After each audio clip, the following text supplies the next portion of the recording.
1. Taxi sa Double B. Si Commodore J. Tariela, tagapagsalita ng Philippine Coast Guard sa West Philippine Sea. Commodore, magandang umaga. Si Joel Siweng po ito. Magandang umaga po. Commodore J. Hello, sir.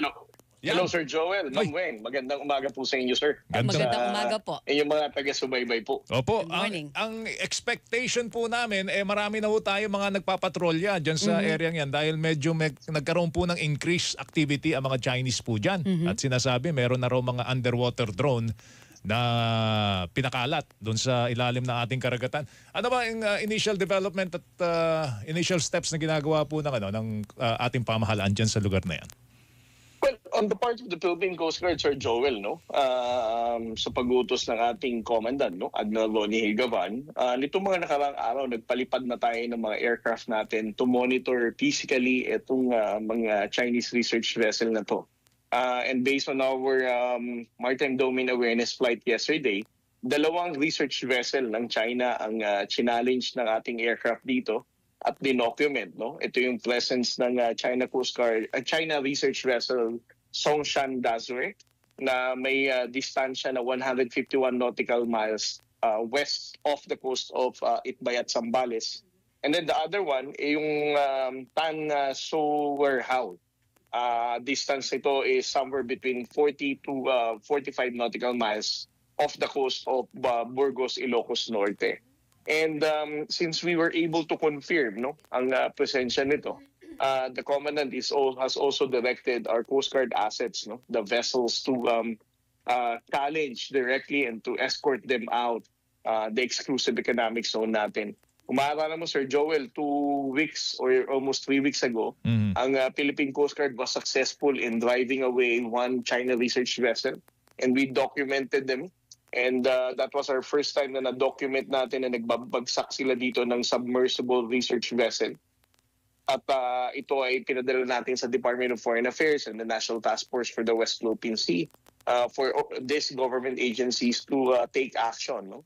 So right now, on our part, ang pag-uutos po ng ating Pangulo kay Commandant Admiral Ronnie Hilgavan ay pagtingin po ang ating presensya dito sa up north, and to make sure that we're going to prevent these Chinese research vessels in conducting illegal marine scientific research since this falls within our own exclusive economic zone. So, Commodore, gusto ko lang malaman, ilan na so far yung total na nakukuha natin, nakukumpiska natin ng mga underwater drone?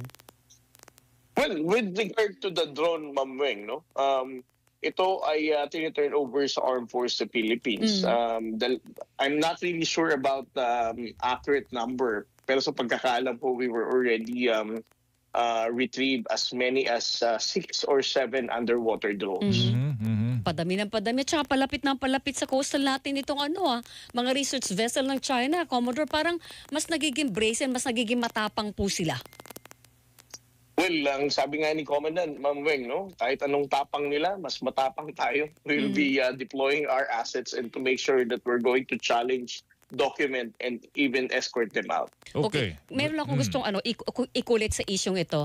Para once and for all lang, wala na pong duda, yung mga underwater drone talagang sa China galing ito. Hindi lang made in China, Commodore, talagang China ang nagpapakawala sa ilalim ng karagatan natin. Yes, I think with the presence of these Chinese research vessels and the markings ng mga drones na nakikita natin dito sa mga na-retrieve na to, there's no other country na pwede nating pagdudahan na gumagawa nito. And it's not just here in the Philippine waters na nakaka-experience ito. Even Southeast Asian neighbors are experiencing and complaining about these drones na nare-recover nila. Pati ang Vietnam, Indonesia, and Malaysia are also retrieving this kind of underwater drones na may mga Chinese markings. Is it safe to think na ito'y prelude sa submarine operations sa West Philippine Sea at sa Luzon Strait, Commodore? Well, there are a lot of possible reasons kung bakit nagkakandak ng marine scientific research ang isang bansa. And that can be a possibility. Gaya na sinabi ko din nung nakaraang we exported one Chinese research vessel. Mas kilala ito sa talagang deep sea submarine navigation plotting ng kanyang mga areas. So that's a possibility. Okay, kung naitataboy natin yung mga research vessel sa karagatan, hindi ba? Ano po ginagawa natin sa ilalim ng dagat? Pagka-drone. Meron ba tayong kakayahan para gawin yon, Commodore? Alam mo, Ma'am Weng, siguro ang isa sa dapat nating tutukan itong 20th Congress. No? Alam natin how the 19th Congress supported the modernization of the Armed Forces of the Philippines and even the capability development of the Philippine Coast Guard and the Bureau of Fisheries and Aquatic Resources. Siguro, ang kailangan na nating tutukan ngayong 20th Congress ay paigtingin ang mga science institute natin like the UP Marine Science Institute, Silliman University, Palawan State University, para mas paigtingin yung capability nila in also conducting marine scientific research. No?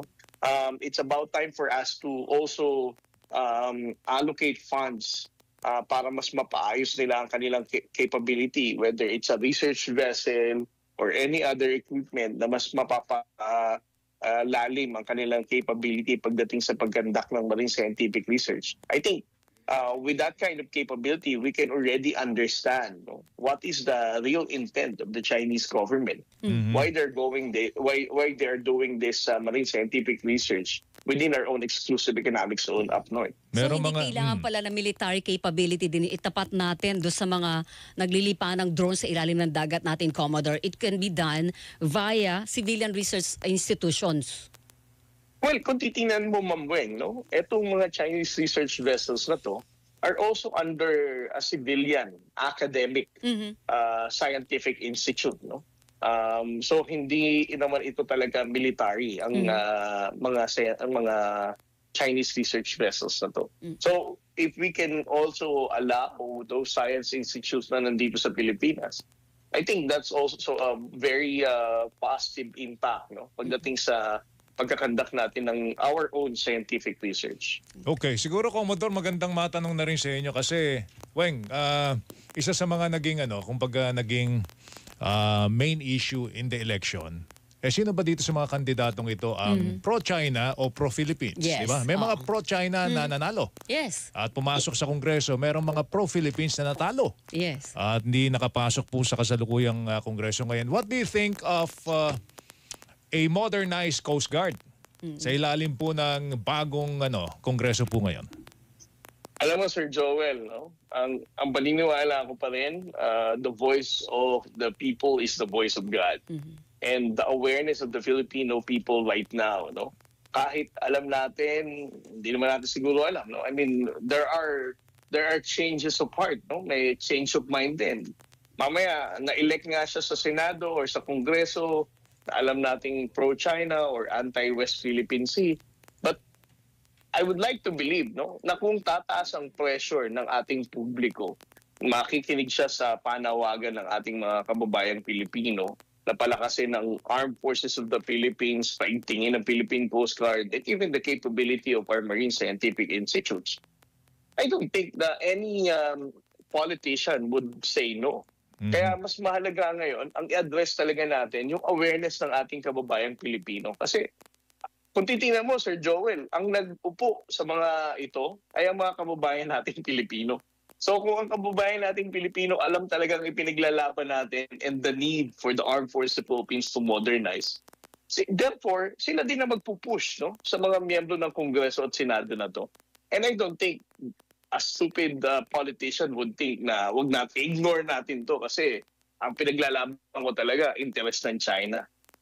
We go back to the interest of the Filipino people. And I think they are listening to the voice of the Filipino people, Sir Joel. Tsaka siguro we can only hope na kung may nanalo man na pro-China, konti lang sila. So pagdating ng botohan sa mga marami pa rin yung mga legislative measures, pro-Philippines, lulunurin pa rin sila ng boto na pro-Filipino. Very good. Okay, Commodore, salamat Commodore, sa oras thank mo. you. Mag-ingat ka. Thank you. Good morning. Maraming salamat po, Sir Joel Mombeng. Thank Si you. Commodore J. Tariela, Coast Guard spokesperson sa West Philippine Sea. Behind ang Pilipinas sa weapon system technology. Pero advanced tayo, Weng, sa corruption system technology. Yan ang sabi nitong texter, ha? Itong texter natin. Taxi Panahon na. Anyway.